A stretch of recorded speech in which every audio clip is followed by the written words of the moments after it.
Welcome into the Inside Bassmaster Podcast, a special edition of the podcast on site, on location with Kyle, Jessie. I'm your host, as usual, Ronnie Moore, Kyle, Jessie, on site. This is going on during the Bassmaster Elite Series event at the Sabine River. Kyle, how you doing?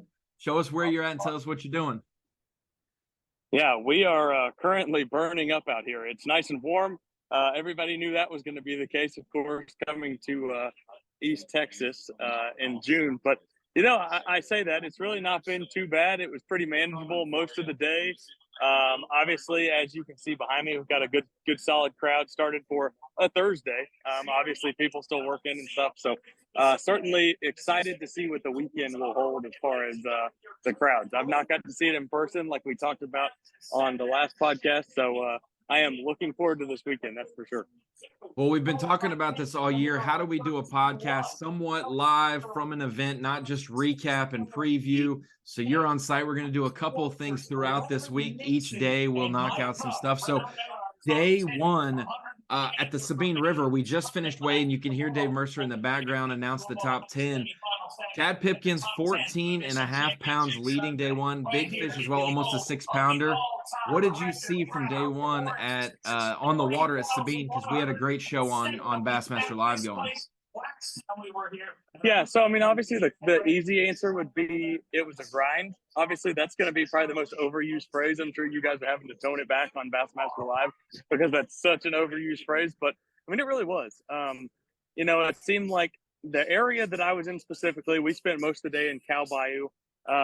So, you know, some of the guys in there did well. Guys are in and out. Obviously, there's a lot of running around trying to find clean water, the right tide, and obviously just a place you can get some bites because it seemed like this morning, you know, in years past, a lot of times it's not so much of getting bites as it is just getting quality bites. But, you know, some of the guys we were with this morning, they were just having a hard time getting bites of any sort. So a lot of running around trying to find the right stuff.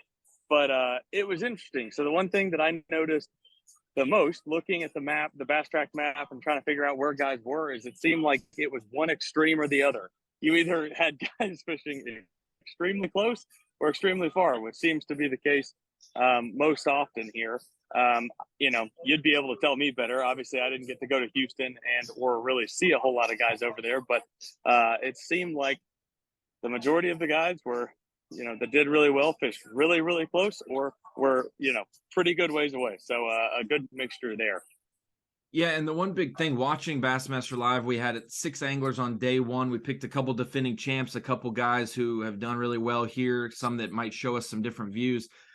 We got to see the close fishing, but honestly, even the people who didn't run far, they still have to run a while. When you look at the map and you see Sabine Lake right there, and then you see the Neches run off really quick after you get into the lake. You get in the lake and you go to the right, and there's the Neches, and you go a little farther down the lake, and there's Taylor's Landing, Taylor's Bayou, all that stuff. And then if you kept going past that, you hit the intercoastal to head to Houston. But tell us a little bit about running from some of those places. It's hard for anglers at the Sabine River to just swap areas. You can swap small spots within the area, but going from the Neches to Taylor, that's a 30 to 45 minute commitment one way because they're not necessarily close bayous together if you're wanting to make a run. Yeah, no question. I think that seemed to be the case. You know, what I saw, obviously tracking guys, not so much in person because I didn't go to some of those areas that you had mentioned, but it seemed like you were committed, you know, maybe half and half, let's call it that, like half the day, you know, morning time frame. If you were going to spend some time somewhere, you were going to spend some time in that area. And then if you were going to make the run to another area, like you mentioned, further away, you were going to commit to that. So the one thing I noticed, you know, obviously being around Cow Bayou. We were just having this discussion. I can't now I'm all in my head saying, what is it actually called? And then Adams, you know, they're both very close to each other. So it seemed like a lot of guys, if you were, you know, fishing in one general region, you could move around in those areas, maybe switch from one to the other. It almost seemed like musical chairs a little bit when I would, you know, see guys running in places, going to the next one over, back again later in the day. So like you said, it almost seems like, you know, the guys that were the most efficient and maximized their time were picking a general region and trying to maximize that once they got there versus, like you said, making, a short run, a long run, back to a long run. I mean, you run around too much, you spread yourself out, and of course it gets hard to navigate that for sure. With the Sabine River, half the times we've been here for the elites in the past, it was the first event of the season. You want to get off to a good start. And then obviously 2021 and 2018, it was in April and in June. This year, it's the sixth stop of the season. So there's some guys who have to have good events, so they're going to risk it. And some guys who want to play it safe. We saw today on Bassmaster Live, some guys go far north, which they're committed because there's not much gas. You can't really run around up there. Once you get up there, you're stuck up there. Then we had guys like Caleb Summerall wanted to catch a few fish real quick around takeoff because he didn't think he could catch a limit in Houston. But once he caught a couple fish, he made a 2-hour run to Houston, never got that kicker bite. The tide was all messed up. A lot of rain in the Houston region flowing out of the Trinity and other Galveston Bay region, all of that stuff. Didn't work out. I think Scott Martin also went to Houston, 2 bass for less than 2 pounds. I think Houston's going to be a non-factor now going forward from day 2 through the weekend. Tell us specifically who you saw on the water today, because we saw Brock Mosley, Lee Livesey, Greg Hackney, Jason Christie, Caleb Summerall, and Brandon Cobb. Saw a lot of buzz baits, saw some frogs as well, and then some flipping. And it seemed like you could move a lot real quick in the morning, and it did seem like the traditional, I got to slow down and pick it apart in the afternoon. Yeah, no question. That's exactly what I saw, obviously, in the 2 areas that I mentioned that I covered.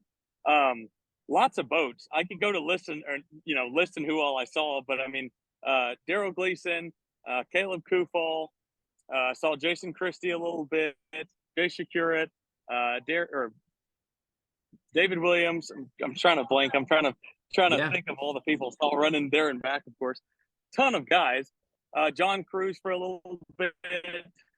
Josh Douglas got off to a good start. We were with him for a minute, but it was exactly like you said. The main baits I saw, Tyler Rivette, another one. He actually got on a little flurry when we were with him as well.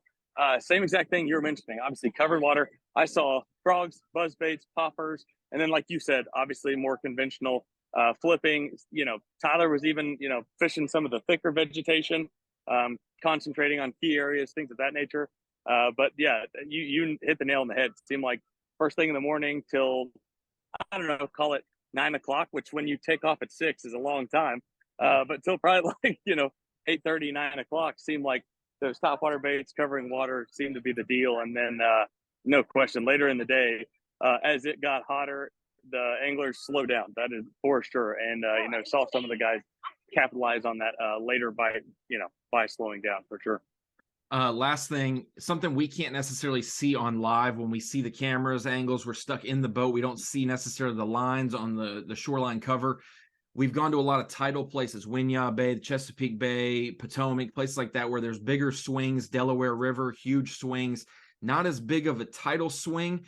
And honestly, if you don't know tide fishing, you want it moving. You don't want it stagnant at full, high tide and just sitting there. You want it going to high tide. You want it coming from high tide to low tide. You want it moving. Low tide often seems better because there's less they can go. They're going to be near that piece of cover that's got water on it, things like that. How was the tide today? Because a lot of guys seem pessimistic about it being at least higher than low tide, and they're not really getting a dropping out tide during the tournament, even though our hours are 9 hours for a fishing day. Yeah, no, you hit the nail on the head. I talked to a handful of guys on the water, Tyler Rivette included, obviously one of those guys that certainly understands the value in the tide fishing, bodies of water just like this back home, he mentioned. And it just seemed like it was high pretty much the entire time. I never heard anybody say anything other than the fact that it was high. And you could even tell, of course, just looking at the water lines on the reeds and things like that, it was certainly up. And to your credit, some of these places, it's as simple as, fishing what's on the bank, like a row of reeds, things of that nature. But a lot of the bites were coming, of course, with on the grass and the places that were just off the bank. And like you mentioned, when that tide gets lower, if it's moving out, it isolates those fish to those pieces of cover, obviously makes them way easier to target. Otherwise, you're talking about fishing a row of reeds, in a canal that's who knows how many miles long. And it's hard to differentiate where those fish will be. But of course, when the water starts pulling out, of course, they get way easier to at least predict where they'll be. Whether or not they bite or not, that's a different story. But that's the same thing I heard from pretty much everybody on the water today. It's crazy to think about the Sabine River. It all dumps out in the ocean and is connected to the saltwater that way. But how the Sabine River, the main river, lower than we expected. Meanwhile, the Neches coming out at Sam Rayburn has had a lot more rain than Toledo Bend, and it's a lot closer to Rayburn than maybe the back end of Toledo Bend. A lot higher in the Neches. Kyle, day one wrapped up. Got Chad Pipkins leading with 14-7, Hunter Shryock 13-2, Kenta Kamira 13-1, Alex Wetherell 11-9, Jacob Prosnick 11-5, and Stetson Blaylock 11-3. That's your top six. Be on day two for the camera coverage. We will see you tomorrow. I could spend an hour each day talking with you about this because I know we saw a lot. It's hard to encapsulate it, but these little check-ins each day, we're going to see how it goes, and hopefully the fans at home get a little inside look at it. So, Kyle, we will see you day two weigh-in at the Sabine River. Day two of the Sabine River here in the Inside Bassmaster Podcast presented by Black Rifle Coffee Company is live. Live action here from the Sabine River. Kyle, Jessie on site, Ronnie Moore here in studio and at the house. Kyle, we got to talk to you a little bit today because you were on Skype with Brock Mosley. He is our unofficial leader halfway through the weigh-in of day two, which is still going on as we shoot this. Tell me a little bit about what he was doing and how he felt, because he had a second and a 12th here in the past. We know he's going to be a factor going in the weekend. Yeah, there's no question. He mentioned today, when I jumped on the boat with him to do Skype, that every year he's been able to catch one big, 4 or 5 pounder, and it's really propelled him. Well, so far it seems like he's just been really consistent. Obviously, today had a really good game plan. Stayed close for the first part of the day, was able to catch a bunch of fish quick, he said. And then later on in the day, made the run to Taylor's Bayou, fished really slow, and seemed to be a pretty good game plan. I'm actually going to get you a little inside look here. We're talking about Brock Mosley. Brock Mosley's right here. He's right here. Brock Mosley, we are doing a he can't probably hear me. He can't hear me. But tell Brock, put that in your ear. Brock Mosley, we are doing an Inside Bassmaster Podcast, little snippets each day of the Sabine River. We were just talking about you. What is the deal with you vibing with this body of water, man?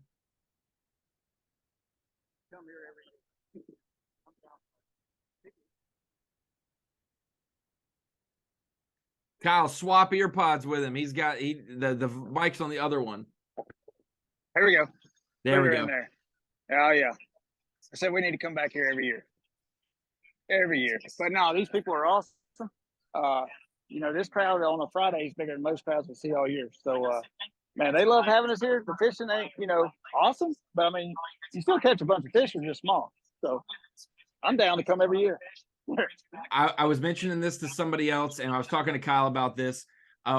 You have done well here multiple times and in different areas. This year, we're seeing you in another different area. You seem to catch a big bite every single time we're here. You haven't gotten that yet, just solid 2s to 3s.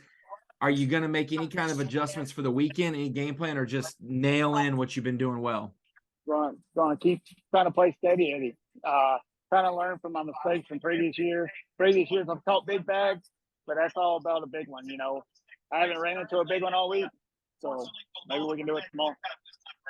Awesome. It's great to have the unofficial leader halfway through the day two weigh-in jump in. Appreciate you, Brock, and good luck the rest of the weekend. Appreciate it. Kyle, you got me? I know you're putting in your AirPods. All right, we are back. That's awesome. Back. Hey, perfect timing.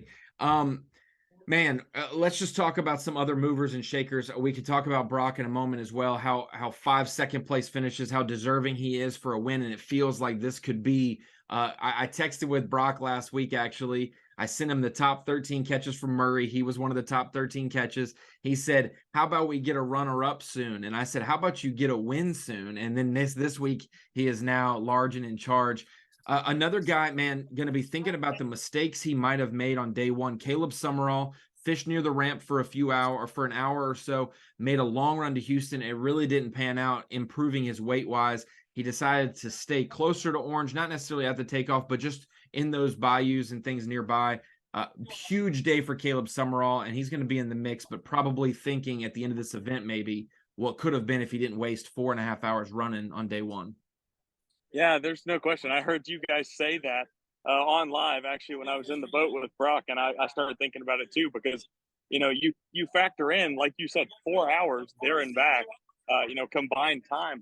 That's a ton of fishing time. And if there's one thing we know about the Sabine River, it's the fact that there's all sorts of different options you have. There's a lot of long runs you can make, timely runs, of course, that are going to eat into your fishing day. But it seems like every year, the guys that maximize their fishing time are the ones that end up doing well. Obviously, Jason Christie 2 years ago was a little different, but, at the same point, he was able to fish all day long, keep his head down, and then obviously make the tricky run back. But no, yeah, you're right. I think that, depending on how the end of this weigh-in shakes out, definitely would be biting him, definitely be kicking himself, I guess. But, there's always tomorrow. You back tomorrow up with what, he's potentially going to do today, and he's still going to be in really good shape, looks like. One guy that's been a hot name in the bass fishing world, and I'm not going to avoid it. He's a guy who gets back into places, whether he thinks it's legal or not. There's been all that stuff at Toledo Bend, but Keith Poche, we knew he's finished third here in a fiberglass boat in past years. We know he's got the boat and the equipment to get back in places that others can't. And that's the one thing at the Sabine. You either need to have a bait no one else is throwing, or you need to be in an area no one else is fishing. He is doing that. I know our own Andy Crawford got some photos of him on day 2 out on the water. Did you get to talk to Andy? But just thinking about this, how if there a vibe, if Poche has a few more little hidey holes that he can get into that he can use this weekend, if that one's tapped out, he's going to be another guy that's a little bit of an unknown. We may see him tomorrow with a camera on day 3, kind of reveal a little bit more game plan to us. It's hard to say for me, but I did talk to Andy Crawford. He said that the area was relatively small, of course, to get in there with his boat had to be based on, everything we heard after day 1. But, it seemed like an area he was able to maximize. It seems like from what I heard, it was more one of those things where a lot of his bites were coming in one, specific area of this area. So almost like, I wouldn't necessarily say a one cast type deal, but maybe something similar to that. So not really sure, but that's the thing. You talk about the amount of guys that are going to be in the top 10, top 50 fishing tomorrow that are fishing around other people. I spent the entire day in Taylor's Bayou, spent a ton of time yesterday in Cal and Adams Bayou. And, those guys are fishing a lot of the same stuff. There's some guys I think that are figuring out ways to catch fish behind guys. But at the same point, there's, at the end of the day, there's only so many fish in those areas. So Keith Poche has, that area obviously all to himself. And maybe if he finds another area or two that he can, maximize his time, it looks pretty good for Keith Poche. Last thing I'll leave you with before you get to work. I know you got some other features to shoot while the weigh-in's going on. Chad Pipkins just weighed in while we were on the podcast here. 20 pounds, 6 ounces for a 2-day total. He's just below by a pound of what Brock Mosley's mark set earlier in the weigh-in. How about this stat? 8 previous days on the water for Chad Pipkins, 4 previous elites. He's been here for all of them. He had 22 pounds, 2 ounces through his 8 days on the Sabine previously. He has 20 pounds, 6 ounces through 2 days this week. What a huge week for Chad Pipkins. He needed it. He wants to make the Classic, and we know he's known for those northern swings that can propel him in the Classic. He needed it this week, though, and this has been his stumbling block. He's actually had a 0 here before in a tournament.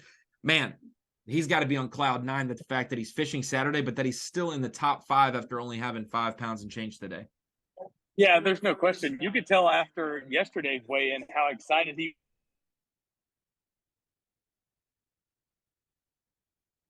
Folks, we might have lost Kyle Jessie. His phone may have died. We will see you for day 3 in the middle of this. This is a new little deal we're doing for the Inside Bassmaster podcast, having a little bit of fun on site with Kyle live and trying to see his reaction without looking at it, from a big wide scope, each day at a time. So we'll see you day 3 for our report check-in for the Inside Bassmaster Podcast. Day 3 of the Sabine River here at the Inside Bassmaster Podcast, presented by Black Rifle Coffee Company. Ronnie Moore here with Kyle, Jessie, and Kyle. Man, what a Saturday. I know on Bassmaster Live, Tommy Sanders, Mark Zona, myself, and Such had a blast. What an hour or two of fishing this morning. It seemed like the switch was flipped in certain regions, and boy, they caught him and changed the leaderboard up quick. Yeah, no doubt. Before I ever even opened my phone to look at Bass Track, which is, one of the first things I do when I open my phone when we get out on the water, Brock already had over 9 pounds, already caught a big one. I was like, man. And the first thing I thought of was that you and I talked about it yesterday, that he had a really good plan in place to catch him early and then obviously try to upgrade. Well, by the time I saw he had over 9 pounds by 6:30, I was like, I don't even know how much he needs to upgrade. I don't even know if he needs to run to Taylor's Bio anywhere. So yeah, it was pretty wild. Seemed like some guys were catching them early. Obviously, it got tougher later in the day, but seemed like from the coverage I got to see that there were still some guys that caught some fish later in the day. Before we get into any of the details of that, how's the Saturday crowd? Show me the crowd if you're anywhere near it. And you're a solid. I mean, you're a quarter of a mile from the stage. It seems, and they're I'm all the way in. I'm all the way in the back, and that doesn't even account for the amount of people that are sitting under the shade. So yeah, there are a lot of people here. That's awesome. It's exactly everything I always heard about as far as the crowds go. It is wild. It's like the dang carnival. You get the best of both worlds. You get to watch Bassmaster Live this morning, and then you get to come to the weigh-in in the evenings if you're a fan in Orange, Texas. And boy, talking about that early flurry this morning, couple key details that you may not have seen because you didn't see the show necessarily or you weren't covering any of the guys in that specific area, but Brock Mosley had a conversation with Matty Wong on the phone last night. Matty Wong made a big jump on day 2, and he did so in the afternoon on the stretch that Mosley fishes in the morning. They had a little deal going where it was like, hey, at least let me fish the stretch one time. Let me get one pass in, and then you can fish it, and we can rub rails for however long. But just please, I'm the leader. Can I just please do it? Matty obliged, and they had a great relationship back and forth. Matty caught him, Brock caught him, and Brock caught a 410. What a needed fish for him. He hadn't had anything really over 2.5, 2 3/4 the first 2 days, and he was in the lead. That 410, you've seen it on the water. Those are unicorns here. Yeah, no doubt. To get to 410, same way that Chad Pickens just explained to me on his big bass that he caught on day 1. It's like catching nearly a 20-pounder anywhere else is his exact words. Maybe not that far of an exaggeration, but it's like catching, let's say if you were a Santee Cooper, it'd be like catching a 9 or 10-pounder. I think that's probably a fair assessment, 8, 9-pounder. So, no, there's not been a whole lot of them. So when you catch one that early on in the day, naturally that's going to go a long ways, not just in your total day's weight, but just your confidence. Obviously that you've already got, the one fish that most guys are fishing 8+ hours for to try to catch, and most of them know deep down they're probably not going to catch it, but that's the one you're looking for. So, and to piggyback off your point about Brock Mosley and Matty Wong fishing the same area, I actually just talked to Matty, interviewed him for a video for Bassmaster.com, and that's exactly how he said it. He said that they talked on the phone last night. He said that he had no problem since he was the leader giving in the area for the first 20, 30 minutes. And then obviously they worked together from then on. It's starting to thunder a little bit here. It's getting a little crazy. So if we run for shelter, just know that's why. Hey, it seems like Orange, Texas always has crazy afternoon storms when the elites roll into town. In that area, I mean, one good thing, Matty Wong throwing a 6 to 8 foot diving crankbait, whether it's actually reaching that far or he's just fishing 4 to 5 feet, whatever it is. He's throwing something, banging the bottom, fishing a little deeper. Meanwhile, we saw Brock Mosley flipping a little bit, but most of his work this morning on a topwater. You're allowed to fish the same stretch and be able to maximize it if you're throwing different baits than the people around you, which is good. Right across from him, I mean, it's not a huge area. It is on the main drag. It may get replenished more. You had Hunter Schrock fishing his area that he's been doing all week. Kenta Kamira scrapped his normal starting spot and was fishing around there. Matt Robertson already weighed in so far at this point in the weigh-in and had a big bag today as well. There are a lot of competitors that could make the final day fishing around there. So I don't know how that could affect Brock Mosley's starting game plan. He'll at least get some love maybe on at least a pass, but if it doesn't happen on the first pass like it did, he may have to lean on that Taylor's area, the Hildebrandt region, all that stuff. And you've been down there covering some people Give me a vibe on if it went off today or if it didn't, because it was hard to tell after Brock set the tone. Everyone's just trying to catch up. Yeah, it seemed to be a little off today. I talked to Clark Windlet, who's also fishing up in that general area. He attests to the same thing we're talking about. There's a lot of pressure up there. There's been a ton of boats up there the last 3 days. But the thing is, tomorrow there's going to be maybe 3-4 guys up there, maybe not even that many. So from what I've seen up there, it certainly seems like most of the guys have found the key stretches of bank that have, propelled them to have good days. So you take getting to fish that bank maybe once, twice a day to as many times a day you want and rotate through those banks. I would think for somebody like Brock Mosley, even if he doesn't catch them early, based on being in the boat with him actually on day 2, I would say he's going to get enough bites up there to survive. So if he catches, if he catches what he did today here, that would be pretty phenomenal. I think you might close the door pretty early, but even if he catches, a little over half that, I think he could run up there to that area and still manage to get some bites. So it'll be interesting to see, especially like I mentioned, without there being the amount of pressure up there that there has been the last 3 days. Yeah, there could be 2 to 3 people in that Taylor's Hildebrandt region that they're invested in that one area. There's going to probably be 5 or 6 around the orange takeoff, not far down south from the takeoff in the general takeoff region. And then you're going to have Poche in Poche's Pond. That's what we've deemed it this week. Poche's Pond. He's obviously in the unofficial league because Brock is going to weigh in last, but he is also the X factor. He got a decent bag this morning on a frog and flipping. I wonder if maybe his bigger fish are starting to unlock, as we get to the weekend. Yeah, no, I think that's definitely a possibility. It's starting to get a little tricky here, so I'm going to start walking towards the. Show us the clouds. Show us the clouds. Media trailer. It's getting there. I don't know how clear that is, but I keep seeing lightning in the background, which is making me, it's giving me a hard time to focus. So I'm going to squeeze back through here, through the Dakota Lithium booth, and try to walk back to the media trailer. So rephrase your question again now that I'm not trying to dodge lightning. So Poche is the one X factor. We got two regions represented, and then you've got the last guy who's going to be in top 3 going into the final day with a pond to himself. You wonder now, he's the only one pressuring it, but it's not a place that's going to replenish. How many fish does Poche have left, and does he have a 3+ pounder like he caught today that could maybe give him a chance to make up some weight if Brock has a decent 2 to 4 pound lead? That's a great question. So that's kind of one of the things that's hard for me to say, obviously, because I haven't been in the area. 1, to see how big it is. 2, to see how many bites he's been getting.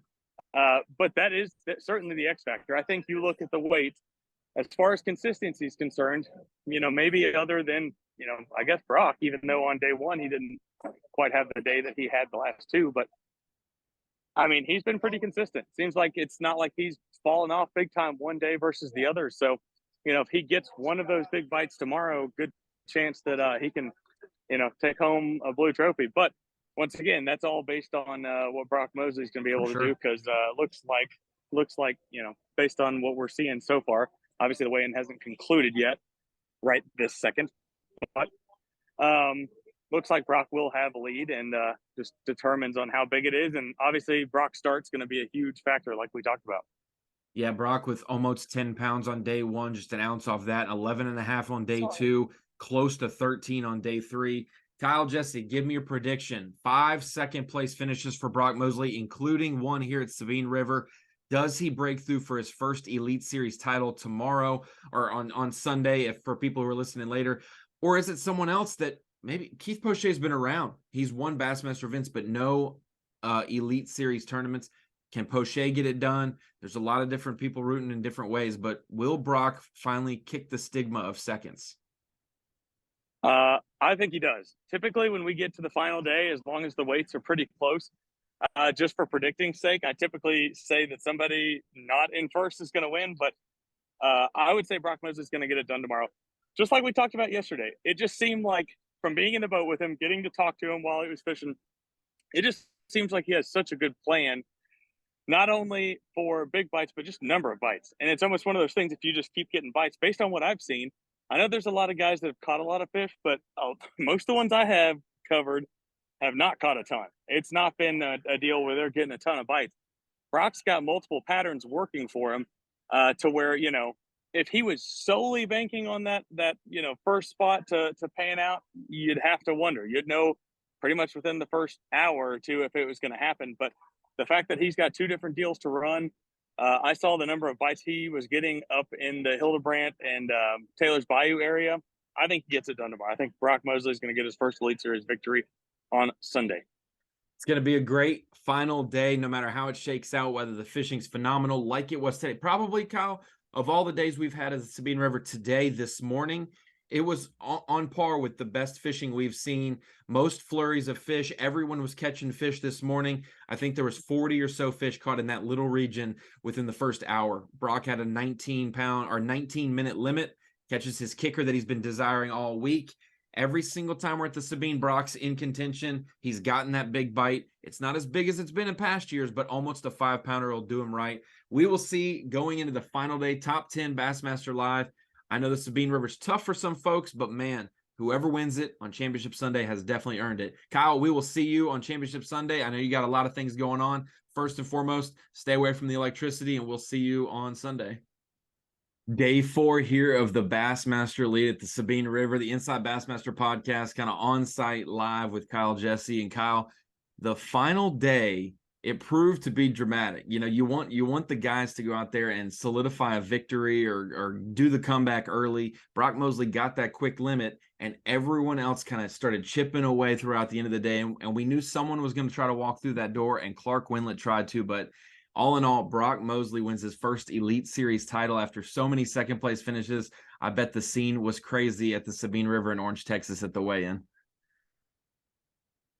Yeah, absolutely. It was wild. The crowd was just as good as it was on Saturday. You're exactly right, though. I mean, it seems like even the events where we think somebody's just going to run away with it and it's going to be no problem, like Santee Cooper with Luke Palmer, Mark Menendez starts the day by catching 2 6-pounders, basically. Seems like even in the tournaments where we have a pretty good idea of who's going to win, not that like a 3-pound, lead or whatever he had going into today was huge, but on a place like the Sabine River, obviously weights being lower, it's harder to make up that gap. And Clark Wendlandt catching that big one there pretty early. Definitely made for a dramatic day, and the closer it got to weigh in, the more you start thinking, what if he has way more than he says he does? How heavy is that fish? You just start asking yourself. So it was a fantastic scene there at weigh-in. Definitely emotional with Brock and his family and his wife and his 2 girls. It was a really, really cool weigh-in. I told Tommy Sanders when we walked into Bassmaster Live this morning that this is the kind of tournament I could see Brock Mosley getting a 5-fish limit for 5 pounds and able to hold on and win. And I said it could also be the tournament where he catches a 10-pound limit on the final day and somehow gets beat because some big bag comes across the scales. I knew, though, when Brock had roughly 9 pounds on Bass Track, that even if Clark was having the best day out of the rest of the guys, he didn't really have a great shot at winning. It would be more so Keith Poche has that door open. 3 pounds, 1 ounce from Mosley to Poche starting the day. 414 for Wendlandt. It means he would have had over almost the biggest bag of the tournament just to beat Brock. That would have been a hard feat, but nonetheless, a good effort by Clark Wendlandt. You were out there covering some guys, but you also had one of the best photographers in the game that Bassmaster has, covering Brock close and personal with all the other competitors. I hear Dalton tumbling in the background before we started the live. Dalton, how awesome was it? We never want a winner to back into a victory. We want them to catch that fish that they feel like they did it. Yesterday, he caught the 410 and we saw the emotion. Today, no 4-pounders, but he had a couple key solid keepers, 2.5 pounder that really made Brock feel like, man, just feel your limit and it'll be all right. Right. It was honestly phenomenal to watch yesterday and today. And then, like you said, more so yesterday, watching that 4-pounder get caught. It was kind of mind blowing to watch. I go day 1 and day 2 from a coverage standpoint, covering, a handful of anglers and not really seeing any fish catches. Day 1, I saw maybe 2 or 3.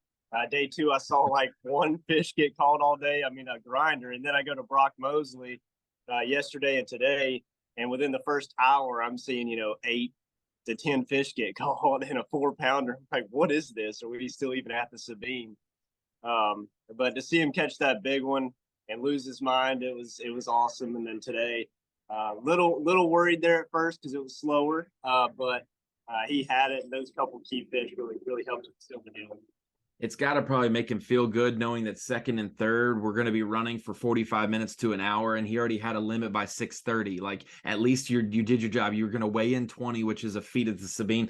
You, though, I don't know your lens setup, man. You got great camera gear. You're a great shooter. I don't know if you have a really big lens. You got an intermediate. You got a close lens in the boat with you. But if you put on all 3 of your lenses, you could have covered half of our top 10 today without moving your boat. So what was that like seeing? You said 8 to 10 from Brock Mosley. You probably saw 45 fish get caught or hear them get caught over the last 2 days within just that little area. It was absolutely amazing how many bass were in that area. Oh, exactly. It was full of bass. I mean, absolutely crazy. Like I said, couldn't even believe I was still on the Sabine River. But Matty Wong was also fishing that same stretch. Him and Brock Mosley were actually sharing that. And I covered Matty Wong after Brock. But he was close enough to where intermediately I would shoot him while I was shooting Brock Mosley. And between the two of them, I swear yesterday morning I saw like 20 plus fish get caught, which was insane. And then you had other anglers around like Kenta Kimura and Hunter Shryock, and Matt Robertson was in there today, and a bunch of anglers in there. They all just kind of, the pack just kind of, gathered up there, towards the end of the tournament, and they were all trying to get on that bite. It was absolutely incredible. And honestly, I thought about this today because I've been a photographer on the water at a much lower level than you are skill wise. But I was like, is Dalton over here swapping cards and shooting Matty, and then he turns and swaps it? Because you're either going to have to do a big Matty Wong and Brock Mosley gallery, or having 2 separate ones. That's going to be just picking out their thing. So how did you go about trying to manage that without just, I'm going to cover Brock and then I'm going to go over here and cover Matty? But because you had to cover them both almost at the same time because that bite window was so early. Right. It's honestly funny that you bring that up because it was a fluster because I did not switch cards. Yesterday by about 9 o'clock, I was like done. Like I got way more than I could work with. 1,500 I shot photos. Like 1,400 and something photos. I went back to the ramp and was like, okay, I got to work this up, get it on the website, and then maybe come back out. Well, by the time I had sorted out Brock Mosley's gallery and Matty Wong's gallery, and not making it a 144 photo gallery and making it 2 separate ones and editing all of it, I mean, it was almost 1 o'clock by the time I got it all done. So I called it a day. Like it was no more. So it was a little flustered, but it was worth it. Like the pictures were awesome. They were fun. Last thing I'll ask you before I'll bother Kyle is you got to be out there and see Tyler Rivette and Hank Cherry in a separate boat watching their roommate and buddy. They've had their success. Tyler got an elite win this year. Hank's had 2 classics there. Some of these roommate situations can be volatile. Some of them can have arguments like brothers. And then some of it galvanizes them traveling on the road. Their family on the road, as they call it. How cool is it seeing other pros that want to beat each other just as bad? Like you want to be the one in the house that succeeds the most. But then when it's time to support them, to see them hang around 2 extra days or a day and a half, they both missed the cut and they hung around all weekend just because Brock was in the mix.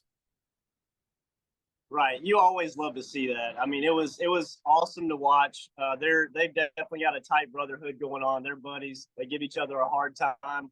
But I think it was good for Brock too, because today he was a little flustered. He didn't have the big morning that he had yesterday, and you could tell like he still felt like I'm right on the edge. I don't know if I have this sealed and they were back there, talking to him, calming him down, making jokes to kind of lighten the situation and just keep his mind at ease. And it helped him out a lot having somebody there to kind of to break that tension and just keep him sailing smoothly. For sure. I think he told a story about Tyler Rivette. He said it way in that he had a fish miss his topwater, or he missed the fish on topwater, and Tyler Rivette said, "That was a redfish. Don't worry about it. That was a redfish." And here at the Sabine, it could have been, but it's a way to laugh at it instead of being mad. But Dalton, fantastic work. One of the best photographers. I know whenever I make the live archive thumbnails for YouTube, I'm going to your galleries because they're always beautiful. Don't tell Kyle I said that. But Kyle, I have to ask you this because we've talked about Brock a lot. We had him on the podcast a couple times the last 2 years. I went down to his house and shot features with him. You've been, on the road with him the last few years. 5 second place finishes. I mean, we got to see the excitement, the tears, the relief. There was all kinds of emotions on the weigh-in stage. Was it any different backstage? Was it any different waiting in line, checking in? You guys get to see those, and I always appreciated those moments where you see an angler who is an idol of many be a real person with their family, with their friends. Like, don't come talk to me, I'm worried, or please calm me down because I'm about to throw up, that kind of thing. Yeah. So right when I walked out of the media trailer, I stayed in there basically until, about 3:00, 3:15, about the time that weigh-in actually started. And the first people sitting out there was Brock's wife and kids and, Tyler's family and Brock's family and just that whole group. I mean, it was a group of, I don't know, what'd you say, at least 15 of them. I mean, it was a whole group of them, and they were already emotional before the weigh-in started because you could kind of tell that they had the sense that, Brock was going to have it. And obviously it just kind of was based on what Clark actually had. And, once you kind of did the math of what he would need, and then he weighed in, 12-1 or 12, whatever he had, you kind of got the sense right that second, like this thing's as good as done. So, it was super emotional. You could tell, I mean, everybody was basically in tears. It's one of those weigh-ins. You're very open and honest about being a crier at weigh-ins. I was also on the verge of tears. I mean, it was very, very relieving to get to see him finally win his first Elite Series victory. Obviously, a place that he's come close before, and it was really just a special weigh-in. I mean, it was one that I'll never forget for sure. Well, I know we're going to get into this more. It's a busy week with Bassmaster, with other tournaments. I've got to go to Mississippi for a Marlin tournament this week. We got to do Pattern of the Month. There's a couple podcasts that may pop up before we do the winning ways from the last 2 events. But Will Davis, that final day drama, the crowd supporting him. I feel like even though Brock is from Mississippi, the Sabine River in Orange, Texas, maybe we'll give him like a key to the city because he's gotten a first, a second, and a 12th. I know that a grinder mentality is one that is admired because we go fishing all the time and it's not 20 pounds a day. It's not 30-pound bags. The ability to mentally stay in the game, man, Brock Mosley, I don't know what the housing market's like on the Sabine River, but if he ever buys one day, I would not be surprised. But I look forward to talking to him specifically after he gets to kind of release the tension and ponder on it a few weeks later of what he kind of picked up, because this is a long time coming for him. I'm super proud of him that he kept the road and the train on the tracks today. Yeah, no doubt. I mean, Dalton and I were shooting a tackle tip, obviously, with him that'll go up on Tuesday. And, he was telling us some stories and some different things that'll be really interesting to get into with him, about kind of like his strategy of practice this time around versus, previous events, like basically just ruling out Houston before practice ever even started, and just kind of starting clean and doing something different, which really just goes to show you, when one guy has success in a body of water doing the same thing every single time, it's like, well, maybe he figured out one thing that's going to be successful there every time. Seems like no matter what he's doing there, he just likes that style of fishing. Obviously, it sets up well for him, and it's certainly a mentality thing. We've talked about this a lot. Guys like John Cruz have always done well at the Sabine River. It takes a special mentality just to do what it takes at the Sabine, because it's not easy. It's hot. It's borderline miserable at times there on the water, but you have to fight through it, and you have to, stay level-headed, obviously knowing that when your bite comes that, you're going to have to capitalize on it. So, it certainly sets up well for him. And I'm looking forward to getting into the details, because he also had a bait rotation that was interesting, doing some things that were a little different, with his Cinco that he was throwing. It was just overall really, really cool event. That's for sure.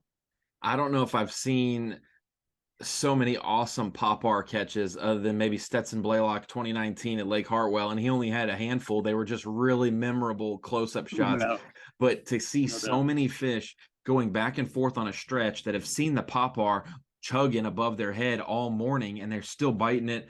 And like you said, Houston's been successful for him. The cypress trees across from Takeoff and the dollar pads in that area. And then you get the industrial side of it. He's had Taylor's come into play. He talked about running to the Natchez today. There's a lot of places on the Sabine, and it seems like every year it's one somewhere different. Finally, it's one in Orange, right there close to Takeoff. It's been one north, Taylor's, Natchez, Houston's been in play, and finally the Takeoff wins it. What an impressive week. I can't wait to talk to him as well. I'm going to wrap up this kind of instant analysis, off the cuff daily deal that we just did, trying it out with you on site. I'm going to wrap it up by playing his speech after being crowned the Bassmaster Elite Series champion at the Sabine River. Get to listen to all the emotions and kind of recount that from Brock Mosley. So Kyle, until the next episode, which will probably be the Pattern of the Month episode with an angler to be named, you'll want to tune in for that one. I will see you in a few weeks on the podcast, and we will knock out a winning ways at Brock Mosley, and we'll be able to talk to him, Will Davis. They both won places that mean a whole lot to them, which is really cool in that next episode. So, Kyle, appreciate you, Dalton, everybody with the Bass staff that keeps us up to date on the water and tells the story other than live. So, Kyle, I will see you in the next one, bro. Brock Mosley has been so close so many times before. Clark, come on up here. We're going to make this official. No matter what way it works out, we will have a first-time Elite Series champion. He had 34 pounds and 4 ounces. He's looking for 7 pounds, 3 ounces to win his first Elite Series event and trade all those 2s in for a 1. 9 pounds, 15 ounces! Finally, Mosley makes it happen and becomes a Bassmaster Elite Series champion.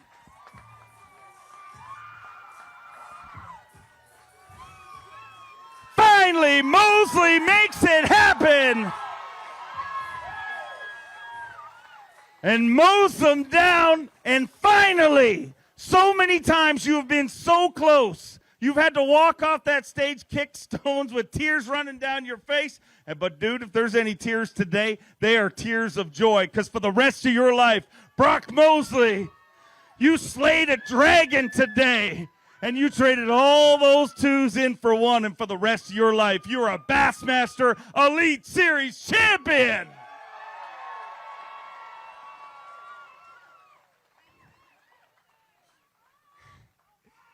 Five times I walked off this stage and looked my wife in the eyes. So she hurt for me, crying.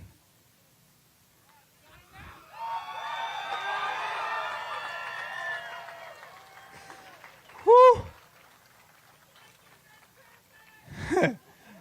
Holy smokes. Man, I never would have dreamed I'd be standing here after the practice I had. I didn't have a terrible practice, but I was more or less like, I got to survive.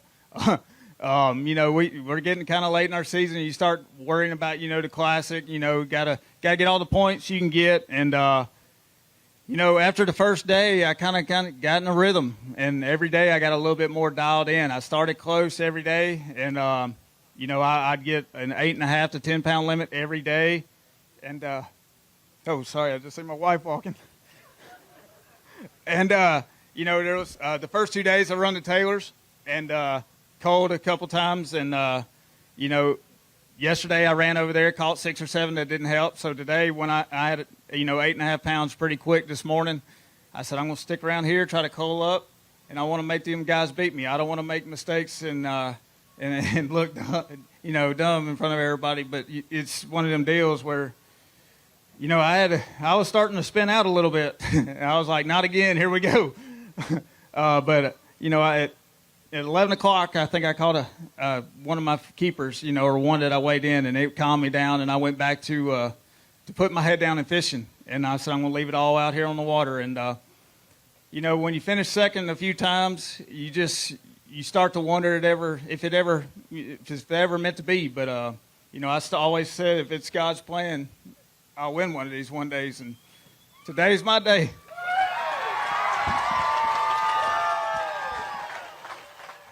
You've waited a long time for this. You ready to make this official? Let's do it. I want to party with all you guys here in just a second. I'd like to bring out Lisa Talmadge to do the handoff and make this official. I've never touched a blue trophy before. That's about to change. Finally, Mosley makes it happen. The Folds of Honor Bassmaster Elite belongs to Brock Mosley. Finally, the Brock is a Bassmaster Elite Series champion. You don't got to make that walk backstage. Let's do it right on the stage. Ladies and gentlemen, it's a whole different set of tears today. Tears of victory.